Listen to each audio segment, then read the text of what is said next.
Hello friends, आमे जाइथिलु रेसा pots and planters जेनटा Baner रे अच्छे आ बहुत बढ़िया तार एम्बियंस भी और आपन को देखले तो बहुत खुशी लगी जावा। फास्ट टाइम आमे गलु देखि तो पूरा इम्प्रेस हो गलु।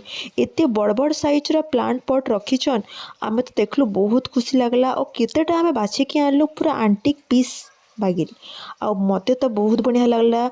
बहुत सुंदर भी दिसुचे। एते बड़ बड़ भेराइटी रो अच्छे डिजाइनर अच्छे सेरामिक पट तार संगे प्लास्टिक रो पट आ बहुत सुंदर सुंदर टा माने अच्छे देखिए तो खुशी लागला।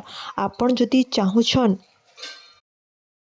प्लांट पट घिनबार लगी डिजाइनर टा अपन इनकी श्योर जाउन रेसा पॉट्स एंड प्लांटर्स बानेर रे अच्छे सर्च करुन आ एबे का जन बहुत सुंदर अच्छे। आमे तो आनलु 4-5टा आनछु आ बहुत बढ़िया लागला। आ आमे आनला पर लागी पड़लु आमर घर डेकोरेशन करबार लगी। तार लगी आमे नर्सरी रु गछ माने आनछु बहुत सुंदर भेराइटी रो देखि तो मन खुश हो गला। आपण आउ गोटे वीडियो देखबे आमे केनता घर सजेछु बहुत बढ़िया लागला।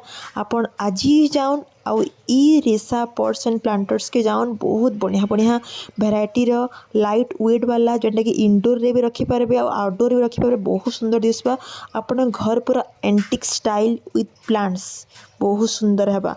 आपण को वीडियो जति भल लागला प्लीज लाइक शेयर सब्सक्राइब करबा लगी नहीं भूलबे। मोर आडू समस्त को नमस्कार।